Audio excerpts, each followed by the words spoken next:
नमस्कार किसान भाइयों और बहनों, आप सभी का बहुत स्वागत है कृषि दर्शन के आज के अंक में। मित्रों, हम जानते हैं कि आप अच्छी फसल लेने के लिए सारे उपाय करते हैं, जैसे कि अच्छे बीजों का चयन, अच्छी तकनीक का इस्तेमाल करना, सिंचाई से लेकर खाद उर्वरक की व्यवस्था। लेकिन फिर भी कई अनचाहे मेहमान आपकी मेहनत पर पानी फेर देते हैं, जैसे कि खरपतवार, जो कि किसान भाइयों के लिए बड़ी मुसीबत बन जाती है। तो आज इस कार्यक्रम में हम आपको बताएंगे खरपतवार नियंत्रण के लिए प्लास्टिक मल्चिंग क्यों फायदेमंद है, प्लास्टिक मल्चिंग का अब खेती किसानी में कितना महत्व बढ़ गया है। साथ ही साथ जानकारी देंगे कि जैविक खेती करने वाले किसान भाइयों को इन दिनों कौन से कार्य करने हैं। तो चलिए शुरू करते हैं आज का कार्यक्रम। और सबसे पहले बात प्लास्टिक मल्चिंग की, जो सब्जी वर्गीय फसलों में बहुत ज़्यादा फायदेमंद है। इससे आप खरपतवार को रोककर अच्छा फसल उत्पादन ले सकते हैं और बेहतर मुनाफा प्राप्त कर सकते हैं। तो इस बारे में विस्तार से जानकारी दे रहे हैं केंद्रीय कृषि अभियांत्रिकी संस्थान नवीबाग भोपाल के प्रधान वैज्ञानिक डॉक्टर KVR राव। आज मैं आपको प्लास्टिक मल्चिंग के माध्यम से सब्जी की खेती या कोई फसल की खेती करना चाहते हैं तो कैसे किया जा सकता है और उसका लाभ क्या है, लागत क्या है, मुनाफा क्या होगी, उसके बारे में जानकारी दूंगा। आप देखेंगे जहाँ पे भी आप खेतों में देखते होंगे प्लास्टिक पन्नी बिछा के कुछ किसान भाई ऑलरेडी खेती करने लगे हैं। उसका सबसे बड़ा लाभ क्या है? जहाँ पे भी हम प्लास्टिक पन्नी बिछा के खेती करते हैं तो वहाँ पे आप देखे होंगे ऊंची मेड़ बना के, ऊंची मेड़ के ऊपर पन्नी बिछा के जो पौधे हमें लगाना है वो लगा के पन्नी के नीचे ड्रिप इरिगेशन सिस्टम लगवा के बूंद बूंद पानी पौधे को दिया जाता है। अब नॉर्मली अगर हम ड्रिप इरिगेशन से या बूंद बूंद सिंचाई से पानी देते हैं तो पानी की बचत तो होता ही है, मगर वो पानी थोड़ा बहुत उड़ने की संभावना है। और जहाँ खुले खेत में पानी बूंद बूंद देते हो तो जहाँ पानी मिलेगा और सूरज की रोशनी मिलेगी तो खरपतवार आने की संभावना ज़्यादा होता है। जब हम प्लास्टिक की पन्नी बिछा के उसके खेती हम उसके ऊपर पौधे लगा के हम खेती करते हैं तो नीचे जितने भी खरपतवार दबे हुए हैं वो उग नहीं पाएंगे, तो खरपतवार से हमारी पौधा कंपटीशन से बच जाएगी और पानी भी उड़ेगा नहीं, तो पानी का भी बचत होगा। अभी आपने देखा होगा जिस बेड के ऊपर पन्नी बिछा है, जिस बेड के ऊपर पन्नी नहीं लगी हुई है, दोनों की फसल की वृद्धि में ज़मीन आसमान का फ़र्क है। ये क्यों है? ये इसीलिए कि आप इस फसल में खरपतवार कितने आए हुए हैं देखिए, और इस साइड फसल में आप देखिए खरपतवार ना के बराबर है। और साथ साथ में इधर पौधे को पानी जब हम दे रहे हैं, खरपतवार भी ले रहे हैं, पौधे भी ले रहे हैं। इधर जो पानी या न्यूट्रिएंट्स हम देते हैं, पोषक तत्व जो देते हैं, वो पौधा ही ले रहे हैं। और एक साथ साथ में इधर जहाँ पन्नी बिछा है उस बेड के ऊपर पौधे का अगर आप देख लेंगे वो स्वास्थ्य भी है, अच्छे हैं पौधे इसकी तुलना में, जो हमारी दूसरी हाथ के साइड जो फसल है उसके तुलना में। कारण क्या है? इस पन्नी के ऊपर जब सूरज की रोशनी गिरता है तो रोशनी जो है वापस फेंका जाता है। इसके चलते इस पौधे के आसपास में कीड़े मकोड़े कम आएंगे। जैसे आप देखे होंगे सफ़ेद मक्खी, रस चूसने वाले बहुत सारे कीड़े मकोड़े आकर के पौधे को ख़राब कर देते हैं। अब जहाँ पन्नी बिछा के हम खेती कर रहे हैं वहाँ पे सूरज की रोशनी पन्नी के ऊपर गिर के वापस आसमान की ओर जो जा रहा है, ये कीड़े मकोड़े के लिए, उसके आंख के लिए इरिटेट कर देती है, जो पास आने के लिए मना कर देती है। इसके चलते कीड़े मकोड़े भी इस पौधे के ऊपर कम लगता है। और साथ साथ में जब हम पौधे को पानी और पोषक तत्व एक साथ में दे देते हैं तो उसका जो लेने की क्षमता, जड़ अच्छे से विकसित होने से, जिस पौधे पन्नी के माध्यम से हम खेती कर रहे हैं वहाँ जड़ अच्छे से वृद्धि होगी, तो उसके चलते ज़्यादा से ज़्यादा पोषक तत्व कम समय में पौधा ले लेगा और अपनी डेवलपमेंट में, अपना वृद्धि में उसका उपयोग कर लेती है। और जो खुले खेत में जब हम खेती करते हैं तो वो अपने पौधे जो पोषक तत्व या नमी हमने दी है उसको लेने के बहुत मेहनत करना पड़ता है, क्योंकि उसके साथ खरपतवार भी ये जो नमी और पोषक तत्व के कंपटीशन में रहता है, इसके चलते पौधा उतना नहीं ले पाता है। तो ये सारी एडवांटेज प्लास्टिक मल्च लगा के हम खेती करने में मिल जाता है। अब जहाँ तक कास्ट की बात है, कितने खर्चे में हम 1 एकड़ में पन्नी बिछाना है तो कितना खर्चा आ जाता है। अब देखिए ये आजकल, एक ज़माने में हमारे मध्य प्रदेश में ये पन्नी हमें नहीं मिलती थी, हम गुजरात से या महाराष्ट्र से खरीदते थे। उस समय पे इसका कास्ट बहुत ज़्यादा था। अब आज के समय पे मध्य प्रदेश में, इंदौर में भी, भोपाल में भी ये प्लास्टिक का पन्नी बनने लगी है। और ये आपको 1 एकड़ में करीब 6 रोल की ज़रूरत पड़ेगी। एक रोल 400 मीटर की लंबाई में आता है, 1.2 चौड़ाई में आ जाता है, 1.2 मीटर चौड़ाई में आ जाता है। तो अगर 1 एकड़ में हम इसको लगाना चाहते हैं, करीब आपको 6 रोल की ज़रूरत पड़ती है। एक रोल 2000 से लेके 2400 रुपये तक का खर्चा आता है एक रोल का। करीब आप मान के चलिए 12,000 से लेके 15,000 रुपये प्रति एकड़ का खर्चा आता है जो पन्नी के ऊपर। अब ये एक बार आपने लगा दिए हैं तो आप अच्छी गुणवत्ता वाली पन्नी अगर आप ले लें, जिसको हम वर्जिन पन्नी बोलते हैं, तो वर्जिन पन्नी है या नहीं है, गुणवत्ता कैसे पता चलेगा? जब भी हम पन्नी खरीदने के लिए जाते हैं, पन्नी को ले लीजिए, एक छोटा टुकड़ा ले लीजिए और आसमान की ओर देख लीजिए, सूरज की ओर देख लीजिए। सूरज आपको चांद जैसा दिखता है तो पन्नी अच्छी है। तो इस तरीके से आप इसको पहचान सकते हैं। अगर आप कहो कि भाई शाम के समय पे गए कैसे पहचान लें, तो आपके पास आजकल मोबाइल है, मोबाइल का टार्च चालू करिए, टार्च के सामने पन्नी रख दीजिए, देख लीजिए टार्च का लाइट भी आपको चंद्रमा की लाइट टाइप का, चंद्रमा की लाइट टाइप का आपको दिखना चाहिए, तब वो पन्नी सही है। तो इस टाइप का 12 से 15,000 रुपये का अच्छी गुणवत्ता वाली अगर पन्नी हम लगा के, इस पन्नी के माध्यम से आप जो भी फसल का नाम सोच सकते हो, हर फसल इसके अंदर खेती कर सकते हैं। चाहे वो टमाटर हो, चाहे शिमला मिर्च हो, चाहे मिर्च हो, चाहे आपका चुकंदर हो, इवन आपकी जो पारंपरिक फसलें जैसे धान है, गेहूँ है, चना है और सोयाबीन है, इन सारी फसल भी हम जब पन्नी के माध्यम से खेती किए, अच्छे रिजल्ट हम पाए हैं इस संस्थान के अंदर। और हमारी जो यहाँ प्रयोग देख करके कुछ किसान, महाराष्ट्र का किसान धान की खेती में ऑलरेडी इसको अडॉप्ट किए हैं, कर रहे हैं उनको उसके अंदर। और गेहूं की किसान भी मध्य प्रदेश में कुछ जगह पे, सीहोर जिले में कुछ किसान 1-2 एकड़ में इसको ट्राई किए हैं। और ये लगाने के लिए अगर कम जगह पे हमको करना है तो लेबर के साथ लगवा सकते हो, अदरवाइज़ ट्रैक्टर चलित मिशन बहुत उपलब्ध है। मेड़ बनाने के लिए मिल जाता है, ड्रिप लाइन डालने के लिए मिल जाता है, पन्नी बिछाने के लिए मिल जाता है, छेद करने के लिए मिल जाता है, बुवाई के लिए मिल जाता है। और ये सारी प्रक्रिया के साथ एक ही मिशन चलते हुए ये 5 ऑपरेशन करने वाला मिशन की जो विकसित जो है हमारे संस्थान के अंदर विकसित किया गया है, जिसके चलते हुए आप सारी 5 ऑपरेशन एक साथ कर सकते हैं। और आजकल मध्य प्रदेश सरकार की ओर से जो कस्टम हायरिंग सेंटर चल रहा है, वहाँ पे अगर इस मिशन की उपलब्धता है तो घंटों के हिसाब से हम इस मिशन को रेंट पे लेकर, किराए पे लेकर के हम 1 हेक्टेयर की रेज बेड के मल्चिंग के साथ अगर हम लगाना चाहते हैं, 1 हेक्टेयर में 5 घंटे की अवधि में आप 1 हेक्टेयर के अंदर पूरी बेड बनाने से लेकर के पौधे बीज लगाने तक का काम उस मिशन के माध्यम से हम कर सकते हैं।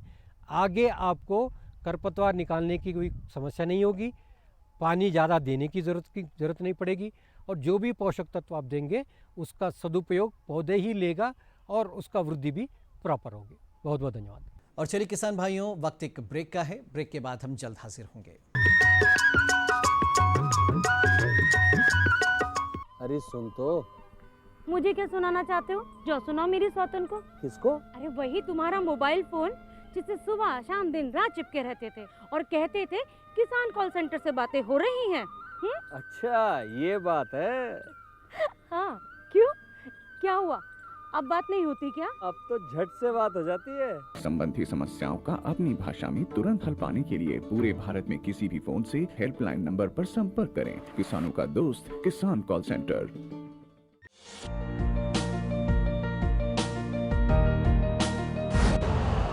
यूरिया का स्वदेशी उत्पादन 70 लाख टन बढ़ाने के लिए 6 उर्वरक संयंत्रों का उद्धार किया जा रहा है। FCIL के गोरखपुर, सिंदरी, तलचर और रामागुंडम संयंत्र, HFCL की बरौनी इकाई और BVFCL की नामरू फोर्थ। सोने पर सुहागा ये है कि देश में अब बनेगा सिर्फ नीम लेपित यूरिया, क्योंकि इससे होगा किसानों का फायदा ही फायदा। अनाज का उत्पादन 10% तक बढ़ेगा, बढ़ेगी 10 से 15% नाइट्रोजन क्षमता।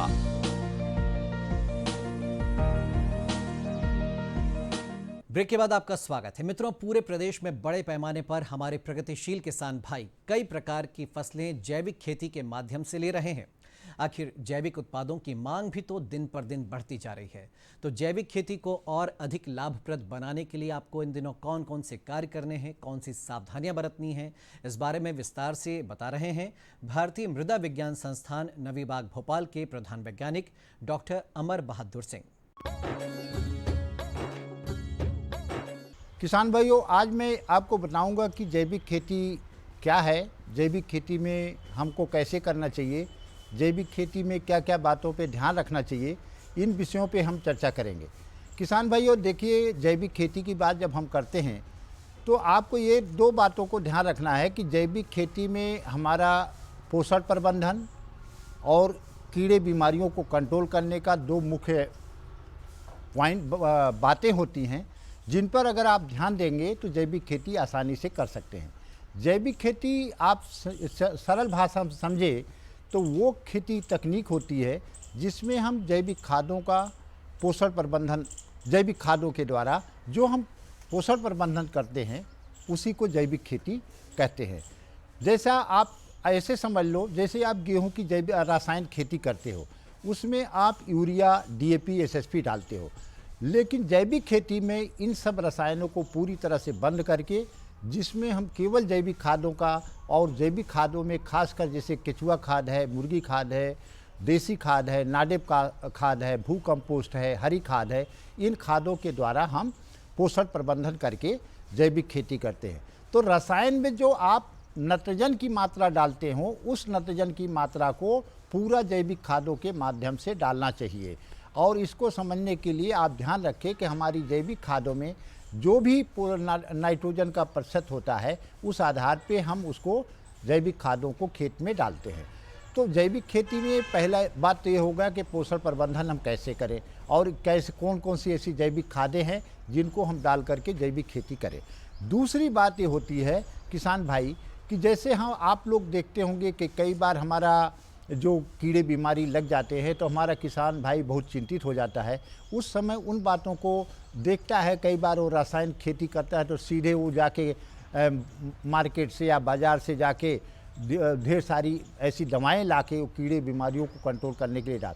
लेकिन जैविक खेती में किसान भाइयों आपको ये ध्यान रखना है कि हमारी कोई ऐसी दवा मार्केट से नहीं लानी होती है जिसमें इन दवाओं का छिड़काव करके हम कीड़े बीमारी, उसके लिए हमको अपने जो फार्म पे उपलब्ध संसाधन है, जिसमें कई प्रकार की ऐसे वनस्पतिक पत्तियां हैं जिनको हम बोलते हैं कि उन्हीं पत्तियों को, जैसे नीम की पत्ती है, धतूरा है और गाजर घास है, सदाबहार, इन पत्तियों को अगर हम ले करके और गाय के गोमूत्र के साथ मिला करके अगर हम इनका घोल बना करके छिड़काव करते हैं तो हमारे कीड़े बीमारियों का उपचार हो जाता है, उससे रोकथाम हो जाती है। लेकिन किसान भाइयों, आपको ये दो बात तो हमने बताया, लेकिन आपको दो तीन बातें हमको, कोई किसान पहली बार अगर जैविक खेती करने जा रहा है तो उनको क्या क्या मेन बातों पे ध्यान रखना है।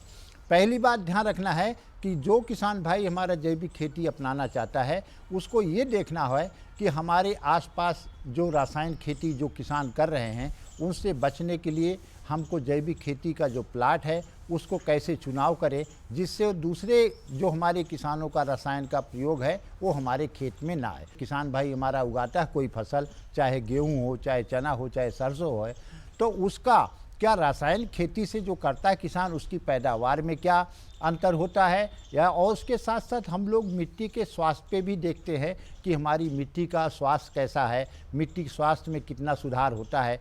तो किसान भाइयों आप ध्यान रखें कि जब भी आप कोई खेती करें, चाहे जैविक खेती करें या कोई खेती इस तरह से प्राकृतिक खेती की बात करते हैं, तो आपको ये हमेशा मन में ध्यान रखना होगी कि हमको जब भी खेती करें मिट्टी स्वास्थ्य पे ज़रूर ध्यान रखें, क्योंकि हमारी मिट्टी में जो जैविक खेती में हम ऑर्गेनिक कार्बन की मात्रा जो धीरे धीरे कम हो रही है, उसको बढ़ाने का एकमात्र जरिया हमारी ये जैविक खादें होती हैं। और जैविक खाद अगर मात्रा हम डालते हैं तो हमारी मिट्टी के स्वास्थ्य में भी सुधार होता है, साथ साथ हमारा खेती में जो उपजाऊ शक्ति है वो भी बनी रहती है, और हमारी मिट्टी के जो उसमें फसलें जैविक पद्धति से उगाते हैं तो उसमें हमारा फसल उत्पाद भी अच्छा होता है, और उत्पाद अच्छा होता है तो जब भी हम मानव स्वास्थ्य हो या एनिमल उसमें है, पशु पे है, उसके स्वास्थ्य पे भी अच्छा असर पड़ता है। तो किसान भाइयों, यहाँ पे मैंने 2-3 बातें ऐसा बताया कि जो आपको जैविक खेती करना है, एक तो ऐसी खेत का जगह चुनाव करें जहाँ पे देखे कि हमारा आसपास का कोई भी किसान ऐसी दवाओं का प्रयोग ना करे, तो जो उस पर उसका हमारे जैविक खेती के उत्पाद या फसलों पे असर पड़े। दूसरा, आपको जब भी कोई किसान हमारा कहता है कि हमको जैविक खेती करना है, तो उनको अपने खेत पे ही अपने पशुधन या इन जानवरों को भी रखना होगा, क्योंकि जो भी गोबर खाद आप गोबर डालेंगे, जैसे यहाँ पे दिखाई जा रहा है कि ढेर सारा हम लोग गोबर जो भी पशुओं का इकट्ठा करके, और हमारे पास जो फसल अवशेष है उन्हीं चीज़ों को इकट्ठा करके हम लोग खाद बनाते हैं, और उसी खाद को हम जैविक खेती में पोषण प्रबंधन के लिए करते हैं। दूसरी बात, आपको ये भी देखना होगा कि जैसे कि हमारे कीड़े बीमारियां लग रही हैं, तो उनके लिए हमको पहले से ही तैयार रखना होगा कि हमारे पास कौन कौन से ऐसे पेड़ पौधों की पत्तियां हैं जिनका हम वानस्पतिक घोल बना करके और समय समय पे उनको जो कीड़े बीमारियां हैं उनको कंट्रोल करने में उपयोग कर सकते हैं। तो ये आपको पोषण प्रबंधन, कीड़े बीमारियों को कंट्रोल करने का अगर 2 बात आपके मन में ये आ जाता है, तो किसान भाइयों ये आप ध्यान रखें कि आपके खेत पे भी जो प्राकृतिक संसाधन है, उन्हीं संसाधनों का प्रयोग करके जो आप खेती कर रहे हैं, तो आपकी आसानी से जैविक खेती होती है, और उस खेती में आपको लागत भी कम लगती है। और लागत के साथ साथ आपको 2 तरीके से सोचना है कि हमारा फसल उत्पादन भी अच्छा हो रहा है, साथ साथ भी जो उत्पाद हो रहा है उसकी क्वालिटी भी अच्छी हो रही है। तो किसान भाइयों, जैविक खेती में आप इन बातों का अगर ध्यान रखते हैं, तो हमारा किसान निश्चित ही कम लागत में अच्छी आय का इस फसल उत्पादन में जैविक खेती कर सकता है। कई बार हमारे किसानों को जैविक खेती करने में कुछ कठिनाइयाँ आती हैं, तो वो किसान भाइयों को यह ध्यान रखना है कि जैविक खेती इतना आसान तरीका है, उसको करने के लिए हमारे किसानों को कोई ऐसी बात वो नहीं है